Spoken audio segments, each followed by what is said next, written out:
룻기서 강해 7번째 시간 생명을 향해 나아감이라고 하는 제목으로 말씀을 증거하도록 하겠습니다. 말씀의 제목을 한번 따라 하십시다. 생명을 향해 나아감. 시작. 생명을 향해 나아감. 오늘 룻기서 강해 7번째 시간을 끝으로 강해를 마치고자 합니다. 제가 그동안 강해했던 다른 성경의 서신들, 또 창세기나 출애굽기서보다 룻기서가 짧은 장으로 구성되어 있어서 7번의 강해를 끝으로 말씀을 맺습니다만, 룻기만큼 우리 마음에 깊은 감화와 감동을 주는 말씀도 드물다고 생각합니다. 특별히 구속사적 입장에서 조명된 이 룻기서의 말씀은 기독교 신앙을 관통하는 아주 중요한 내용들이기 때문에 이 말씀이 끝나더라도 들었던 말씀을 다시 반추하시면서 그 은혜와 교훈을 다시 한번 깊이 새기길 권합니다. 룻기서는 그 두 개의 주제로 구성이 되어 있습니다. 하나는 인간이 인생을 살아가면서 경험하게 되는 절망, 이 절망을 어떻게 극복할 것인가 하는 것이 그 첫째 주제입니다. 기억할 것은 예수 그리스도를 믿어 하나님의 자녀가 된 신자에게는 절망이 없다. 예수만 믿으면 절망의 그림자는 얼씬도 못하고 소망의 빗줄기만 비춘다. 그렇지 않습니다. 예수를 믿어도 절망은 찾아옵니다. 어쩌면 더 빈번하게 찾아올지도 모르겠습니다. 그러나 그 절망을 어떻게 수용하고 어떻게 극복해 가는가 하는 것이 그리스도인과 비그리스도인의 차이인 것입니다. 절망 자체를 없애거나 소멸시키는 방법을 찾는 것이 기독교 신앙은 아닌 것입니다. 그 절망 앞에 그리스도인이 어떻게 담대하게 그것을 수용해서 이것을 믿음으로 승화시킬 것인가, 이것이 그 주제인 것입니다. 그런 맥락에서 그리스도인은 절망의 그림자가 다가올 때, 절망적인 문제들이 찾아올 때 그것을 대하는 태도가 달라야 함을 분명히 해야 할 것입니다. 뿐만 아니라 기독교 신앙의 그 끝은 절망이 아니라 소망으로 귀착된다는 사실을 알고 아무리 삶이 어렵고 힘들어도 현실을 긍정하고 믿음으로 행하여 가야 할 줄 믿습니다. 우리가 보아서 알지만 이 룻기서의 시작은 나오미가 남편을 잃고 또 그 아들들을 잃었다, 이 메시지로 시작하고 있지 않습니까? 우리가 지난번에 보았습니다만 룻기서 1장 3절부터 5절까지 말씀 다시 한번 보도록 하십시다. 자, 룻기서 1장 3절부터 5절까지 말씀 다 같이 한번 읽도록 합니다. 시작. 나오미의 남편 엘리멜렉이 죽고 나오미와 그의 두 아들이 남았으며 그들은 모압 여자 중에서 그들의 아내를 맞이하였는데 하나의 이름은 오르바요 하나의 이름은 룻이더라. 그들이 거기에 거주한 지 10년쯤에 말론과 귀론 두 사람이 다 죽고 그 여인은 두 아들과 남편의 뒤에 남았더라. 아멘. 자, 오늘 본문에 기록된 바와 같이 남편을 잃고 두 아들을 잃었다. 정말 극단적인 절망의 상황 아니겠습니까? 이것은 사람이 인생을 살아가면서 맞이하게 되는 최악의 절망의 상황일 것입니다. 지난주 언론 보도에 의하면 지난 11일 러시아 사라토프 항공 안토노프 148 여객기가 이륙한 지 불과 4분 만에 추락해서 승객 65명 또 승무원 6명이 한꺼번에 다 사망하고 말았습니다. 거기에는 가족 단위의 사람들도 많이 탑승했다 그럽니다. 그 사고를 당한 유가족들에게는 참으로 고통스러운 일일 것입니다. 지금 룻기서가 그렇습니다. 이 한 여인의 삶의 시작이 아주 가까운 사람의 죽음으로부터 시작합니다. 남편이 죽고 아들이 죽는. 그러나 이 룻기의 또 하나의 주제는 절망으로만 끝나는 것이 아니라 이것은 하늘로부터 임하는 그 은혜로, 주권자의 은혜로 말미암아 주어지는 승리로 이 룻기서가 끝나고 있다는 것입니다. 만일 예수를 믿고 우리가 구원을 받았는데 여러분과 저의 종말이, 마지막이 패배로 끝난다면 누가 그 예수를 믿겠습니까? 여러분과 저의 삶이 이 룻기서의 삶처럼 그 마지막은 실패가 아니라 승리이고 마지막은 사망이 아니라 생명인 것입니다. 그래서 룻기서는 이렇게 끝을 맺고 있습니다. 보아스가 룻을 취하여 아내를 삼고 그와 동침하였더니 여호와께서 그로 잉태케 하심으로 그가 아들을 낳은지라.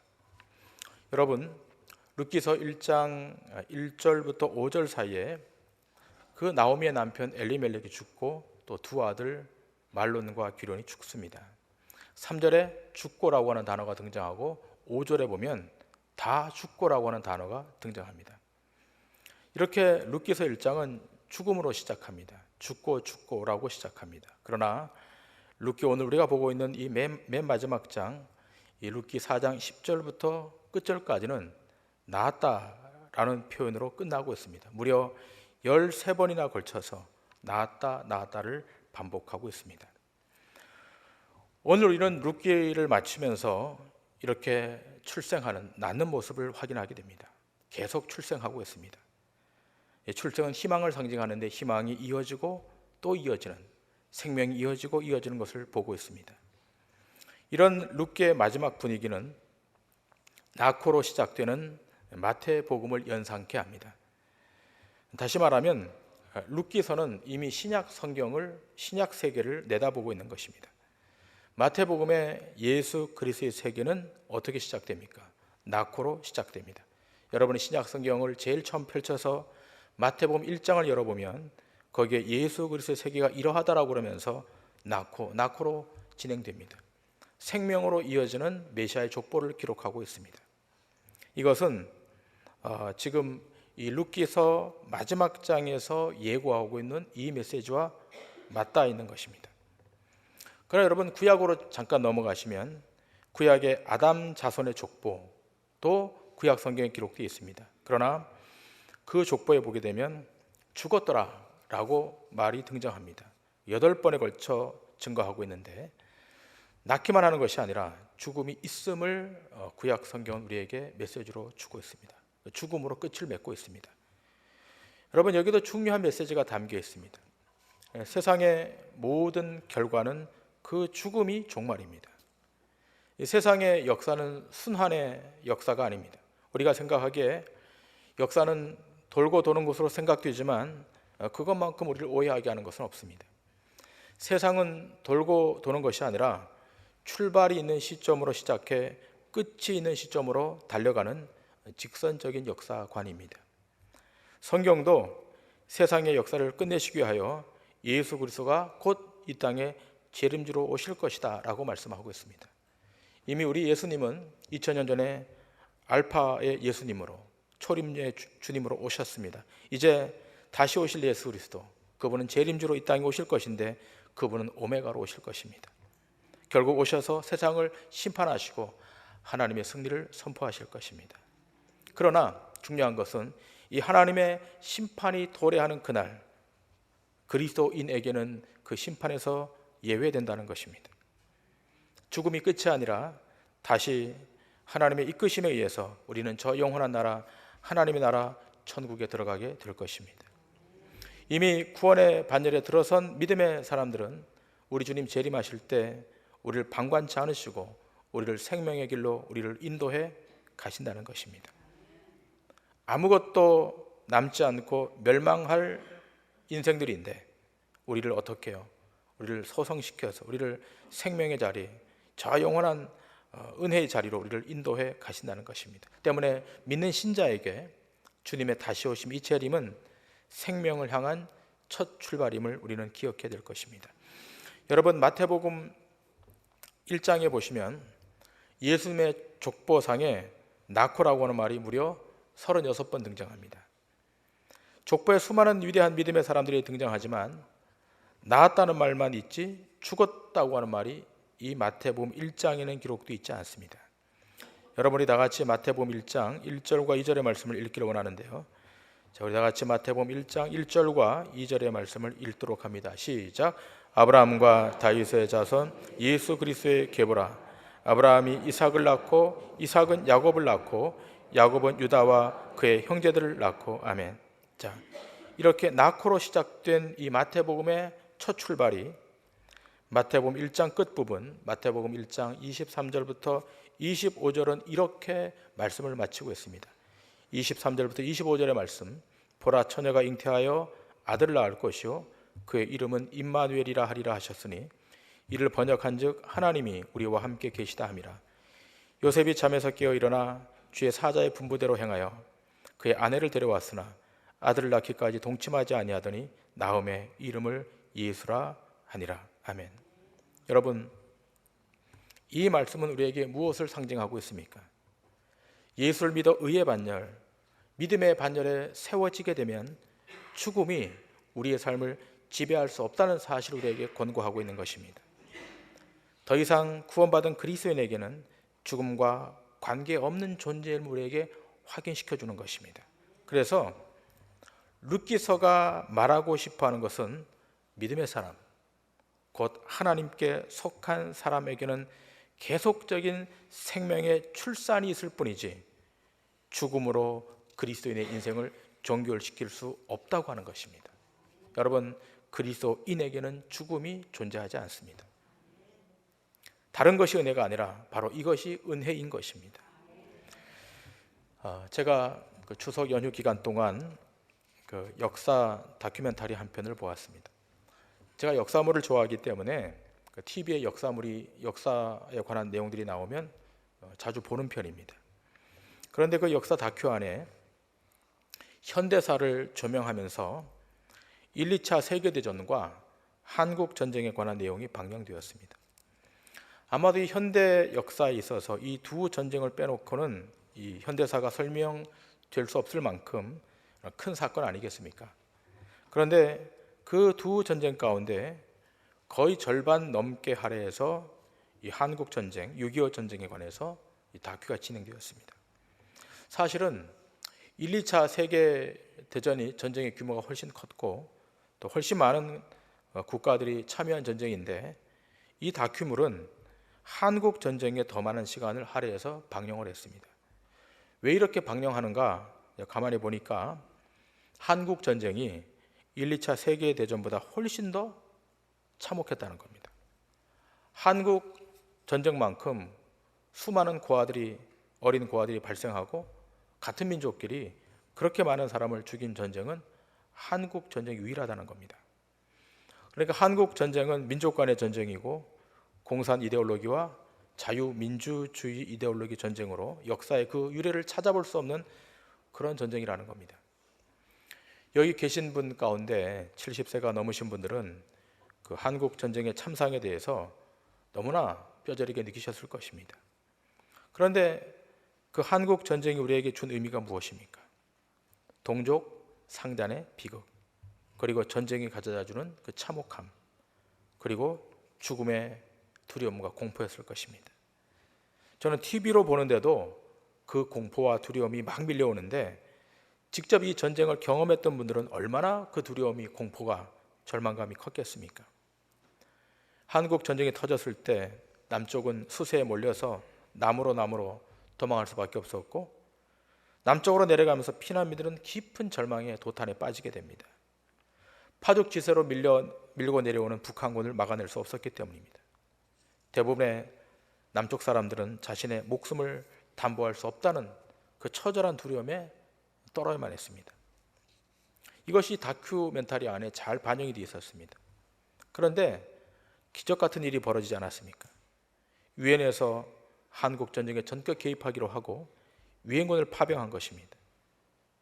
벼랑 끝에 몰린 대한민국, 희망이 거의 없던 이 나라를 유엔군이 개입해서 다시 일어서게 됩니다. 이 다큐멘터리에서는 거기 어떤 손이 개입했다라고 얘기하고 있는데 저는 그것이 하나님의 손이라고 믿습니다. 쓰러져 폐허 같은 나라에 하나님의 손이 개입한 것입니다. 그 6.25 전후에 베이비 분들이 태어나서 그분들의 헌신과 수고와 노력으로 이만큼의 나라가 된 것입니다. 많은 사람이 죽었습니다. 동시에 많은 사람이 태어났습니다. 어쩌면 이렇게 태어나서 이만큼 이 자리까지 오도록 회복하게 한 것, 그건 하나님의 은혜라고 믿습니다. 하나님 우리의 기회를 주신 것입니다. 그런데 여러분, 반세기가 훨씬 지난 지금 이 사회와 민족을 바라보노라면 어떻습니까? 사람을 세우고 살리고 회복시키는 일보다 무너뜨리고 넘어지게 하고 아프게 하고 절망하게 하는 일들이 얼마나 많습니까? 언제부터인가 우리 사회가 남을 쓰러뜨리지 않으면 내가 쓰러지게 된다는 이 진화론의 논리가, 세속적 인본주의 논리가 세상을 장악하기 시작했습니다. 그래서 적자 생존의 원리를 우린 자연스럽게 받아들이고 있습니다. 그러나 기억할 것은 이것은 성경이 말하고 있는 원리가 아니라고 하는 것입니다. 여러분, 우리의 삶에 가장 중요한 것, 피조물에게 있어서 가장 중요한 것은 그것은 하늘로부터 임하는 주권자의 은혜, 하나님의 터치, 하나님의 개입이라는 것입니다. 오늘 우리에게 정말로 필요한 것은 죽음의 절망 앞에, 도탄 앞에 놓인 그 인생들을 하나님 앞으로 인도하여 그를 희망 앞에 세우는 것입니다. 다시 그들을 하나님 앞에 세워 창조주 하나님만이 우리의 구원자이시고 창조주 하나님만이 우리의 주권자임을 알게 하는 일입니다. 교회 공동체의 역할과 책임은 다른 데 있지 않습니다. 그것은 생명을 출산시키는 일, 그들을 하나님 앞으로 인도하는 일, 여기에 있습니다.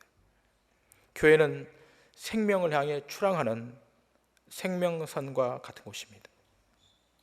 교회는 생명을 향해 가는 곳입니다. 여기에 생명을 향해 가는 사람들이 승선했습니다. 그래, 그 지점에 영원한 생명이 우리를 기다리고 있는 것입니다. 그런데 교회가 어느 순간 방관하기 시작했고 관망하기 시작했습니다.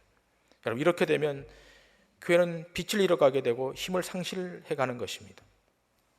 그런데 우리가 기억할 것이 또 하나 있습니다. 여러분, 생명을 출생시키는 것, 출산하는 일은 피조물의 능력으로 되지 않는다는 거예요. 그것은 주권자 하나님의 손으로만 되는 것입니다. 낳게 할 수 있는 일, 피조물이 못하잖아요. 우리는 쉽게 그런 말을 합니다. 결혼한 젊은 부부들에게 결혼해서 아이 잘 낳으십시오.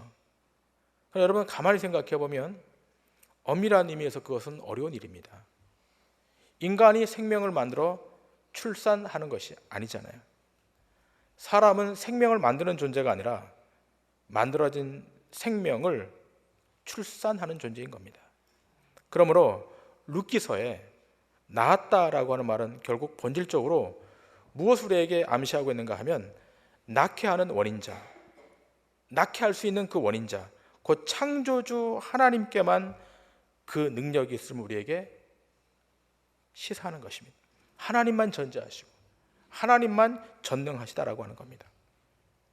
여기서 깨닫게 되는 것은 여러분과 저의 삶을 궁극적으로 책임지실 분, 여러분과 저의 인생을 정말로 온전하게 우리를 붙들어 우리를 생명의 영원한 나라로 인도하실 분은 오직 여호와 하나님 한 분밖에 없다는 사실입니다. 비천한 여인 룻이 그야말로 비천하게 자신의 생을 마감할 수 있었는데 극적으로 반전이 되어서 그의 삶에 부요가 임하고 그의 삶에 생명이 임했던 것은 보아스를 그가 만났기 때문입니다. 그런데 룻이 원해서 만난 만남이 아니었습니다. 보아스가 룻에게로 다가간 것입니다. 만일 보아스가 룻에게로 다가가지 않았다면 룻의 인생은 패배자로 전락했을 것입니다. 이방 여인 룻이 자기 입장에서 할 수 있었던 일은 아무것도 없었습니다. 보아스가 룻에게 다가올 때 룻이 했던 것은 보아스가 하는 모든 행위에 대해서 그저 허용한 것밖에 없습니다. 우리가 지난 2주간에 걸쳐 말씀을 들었던 것처럼 룻의 시어머니 나오미가 그런 말을 하지 않습니까? 보아스가 내게로 올 때 너는 그가 원하는 대로 너를 허용하라. 내게 주도권이 있는 것이 아니라 그에게 주도권이 있다. 룻의 인생의 주권은 룻에게 있는 것이 아니라 보아스에게 있다는 것을 우리가 교훈받지 않았습니까? 그렇습니다. 여러분과 저의 삶의 주권은 우리에게 있는 것이 아닙니다. 우리의 왕 되시고 우리의 주인 되시는 예수 그리스도, 그분에게 우리의 생사 화복이 달려있는 것입니다. 그분이 우리 가운데 오셔야 되는 것이고 그분이 오셔서 우리를 다스려야 되는 것이고 우리를 경영해 주실 때만 우리는 세상 앞에 승리하게 되는 것입니다. 그분이 우리 가운데 오시면 모든 문제, 모든 절망은 다 종결되는 거예요. 그분이 오셔야 되는 겁니다. 오늘 우리가 예배 자리에 와서 하나님 앞에 예배하고 있는 목적이 무엇입니까? 이 예배, 이 공간 안에 예배하는 이 자리에 주의 성령님이 우리 가운데 오시는 것을 기대하며 우리는 이 앞에 예배하고 있는 것입니다. 오늘 여기서 한 가지 조금 더 깊게 짚고 오늘의 말씀을 제가 마치고자 합니다. 자, 오늘 본문을 보시면 이 보아스를 통해서 누가 태어나는 것으로 룻기서가 맞춰지는가 하면 다윗입니다. 자, 오늘 본문 18절부터 22절까지 말씀 다 같이 한번 이 말씀을 읽도록 합니다. 시작. 베레스의 계보는 이러하니라. 베레스는 헤스론을 낳고 헤스론은 람을 낳았고 람은 암미나답을 낳았고 암미나답은 나손을 낳았고 나손은 살몬을 낳았고 살몬은 보아스를 낳았고 보아스는 오벳을 낳았고 오벳은 이새를 낳고 이새는 다윗을 낳았더라. 아멘. 자, 이 룻기서 마지막 장 마지막 절, 오벳은 이새를 낳고 이새는 다윗을 낳았더라. 룻기서가 다윗을 낳는 것으로 끝으로 이 룻기서를 종결하고 있다는 것은 대단한 의미가 있는 것입니다. 그래서 그 유명한 주석학자 데니얼 에디키슨 같은 신학자는 룻기서의 끝절, 다윗을 낳았더라는 이 메시지는 룻기서 전반을 해석하는 중요한 키워드인데, 그 키워드는 다윗이 왕이라고 하는데 있다라고 해석했습니다. 저는 전적으로 동의합니다. 여러분, 지금 18절부터 22절까지 읽었는데 이 18절부터 22절에서 여기 등장하는 인물 가운데 다윗만이 왕입니다. 근데 가만히 생각해 보세요. 이스라엘 왕조사에, 이스라엘 역사 가운데 다윗 전에 누가 왕이었습니까? 사울이 왕이었습니다. 그런데 사울은 여기서 제외시켜버리고 다윗을 여기다 집어넣습니다. 역사적 전통이나 전승으로 따지자면 이스라엘의 초대 왕 사울이 여기 들어가야 마땅한 겁니다. 그런데 사울을 빼고 다윗을 처음의 왕으로 메시아의 족보에 올렸다. 우리는 그 이유를 알아야 합니다. 그것이 룻기서가 우리에게 말하고 싶어하는 것입니다. 여기에는 두 가지 중요한 교훈이 있는데요. 그 첫 번째는 예수 그리스도의 통치권을 받는 자만이, 주권자의 통치권을 받는 자만이 왕권을 행사할 수 있다라고 하는 것입니다. 성경은 끊임없이 주권자 입장에서 메시지를 전달하고 있습니다. 성경의 중심은 아브라함도 아니고 이삭도 아니고 다윗도 아니고 성경의 중심은 여호와 하나님이십니다. 사울이 초대 왕이었으나 그가 이 족보에서 그 이름이 제외된 까닭은 그가 주권자의 통치권을 수용하지 않았기 때문입니다. 여러분, 사무엘서를 보면 이 사울은 외모가 준수한 자였고 왕의 역할을 잘 수행할 수 있는 인간적인 조건을 다 갖추었다라고 말하고 있습니다. 그러나 이 사울은 여호와 하나님의 주대심, 그분의 주권에 순종하지 않았습니다. 그 이유 하나가 그가 왕의 반열에서 제외되는 비극을 맞게 된 것입니다. 그가 인간적으로, 그가 외모적인 조건으로, 세상적인 조건으로 그는 다 구비했습니다. 어쩌면 다윗보다 훨씬 뛰어난 자였을지 모르겠습니다. 그러나 이 사울은 그 반열에서 제외됩니다. 또 사무엘서를 읽어보게 되면, 또 열왕기서를 읽어보게 되면 사울의 일생에는 다윗처럼 치명적인 윤리적 도덕적 실수가 있지 않았습니다. 어쩌면 다윗이 훨씬 더 도덕적으로 치명적인 약점을 많이 갖고 있었습니다. 그럼에도 불구하고 하나님의 선택 속에서 제외된 것은 주권자의 통치권 앞에 순종하지 않았기 때문입니다. 여러분, 이 대목은 참으로 중요합니다. 오늘 신약 시대를 살고 있는 우리에게 한번 적용해 보십시다. 우리가 다 왕 같은 제사장입니다. 예수 그리스도를 믿어 하나님의 자녀가 되었고 권속이 되었습니다. 베드로서는 여러분과 저를 향해 너희는 왕 같은 제사장이요 하나님의 택한 족속이라고 말씀하고 있습니다. 왕 같은 제사장이라고 우리를 지칭하고 있잖아요. 그러나 왕 같은 제사장이라고 호칭되고 지칭받는 것만이 중요한 것이 아니라 왕 같은 제사장이 되었다면 그분의 통치권 앞에 절대적으로 순종할 수 있어야 된다는 것입니다. 주권자의 통치권, 그 통치권이 나를 지배하고 있고 내 가정을 지배하고 있고 내 자녀들을 지배하고 있다. 이 사실을 인식해야 된다는 것입니다. 여러분, 종의 행복은 주인의 주권 앞에 순종할 때 있는 거예요. 주인의 권위를 다 무시하고 종이 주인의 주권을 넘볼 때 종에게 주어지는 것은 심판인 것입니다. 여러분, 날마다 기도하십시오. 나는 주권자가 아닙니다. 나는 통치를 받아야 할 피조물입니다. 하나님, 내 삶에 하나님의 주권이 임하도록 우리 남편에게, 우리 아내에게, 우리 자녀들에게 이 하나님의 주권이 임하도록 하나님 축복해달라고, 도와달라고 기도하셔야 될 것입니다. 두 번째로, 오직 은혜를 덧입을 때만이 믿음의 반열에 세워질 수 있다는 것을 교훈하고 있습니다. 자, 오늘 룻기서 4장 마지막 절 끝부분에 다윗이 출생하는 것으로 끝나고 있지 않습니까? 그렇다면 여러분, 다윗이 상징하는 것은 무엇입니까? 다윗이 상징하는 것은 오직 은혜만이라고 하는 것입니다. 오직 은혜만이. 구원의 자리, 이 믿음의 반열에 세워지는 것은 오직 은혜만이라고 하는 겁니다. 엄밀한 의미에서 다윗은 왕이 될 수 있는 사람이 아니었습니다. 그는 조건에서 이미 예외된 사람이었습니다. 여러분 생각해 보세요. 이스라엘의 역사 초대 왕은 사울 왕입니다. 그러면 왕족의 혈통을 따진다 그러면 사울 왕 다음에 누가 그 왕족의 혈통을 이어받아 왕권을 차지하는 것이 맞습니까? 요나단입니다. 사울의 아들 요나단. 만일 요나단이 아니라면 사울 왕의 친족 가운데 그 한 사람이 지명되어 그 왕의 자리에 올라야 될 것입니다. 그래야 왕권에 정통성이 부여되는 것입니다. 그런데 다윗은 전혀 여기와 관계없는 사람 아니겠습니까? 전혀 여기에 부합되는 인물이 아닙니다. 그는 한낱 양이나 치는 목동에 불과했습니다. 그는 중심부에서 밀려난 주변 사람이었습니다. 그가 이스라엘의 중심으로 돌아올 것이라고 하는 것은 아무도 예상하지 못했습니다. 그러나 세상 사람들이 갖고 있는 모든 상식을 깨고 다윗이 왕으로 낙점됩니다. 그것도 당시 종교적으로 가장 막강한 영향력을 행사했던 사무엘 선지자로부터 기름 부음을 받게 됩니다. 여러분, 사무엘서를 보면 다윗이 왕으로 낙점될 때 이 사무엘조차도 다윗을 낙점하지 않았어요.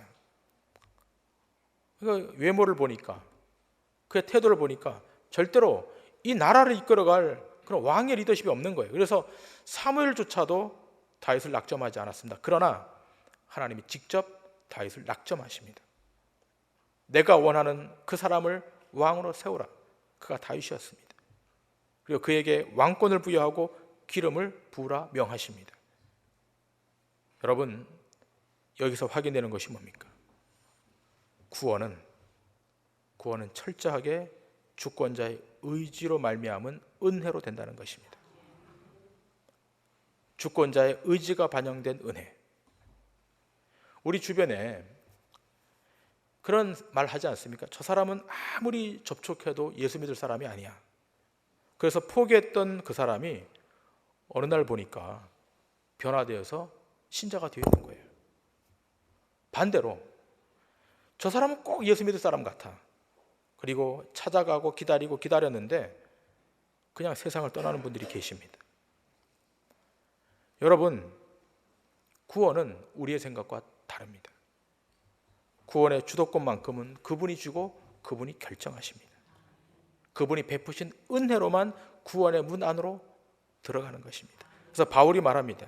로마서 3장 22절부터 24절에 바울은 이렇게 말하고 있지 않습니까? 우리 다 같이 이 말씀을 읽도록 합니다. 시작. 곧 예수 그리스도를 믿음으로 말미암아 모든 믿는 자에게 미치는 하나님의 의인이 차별이 없느니라.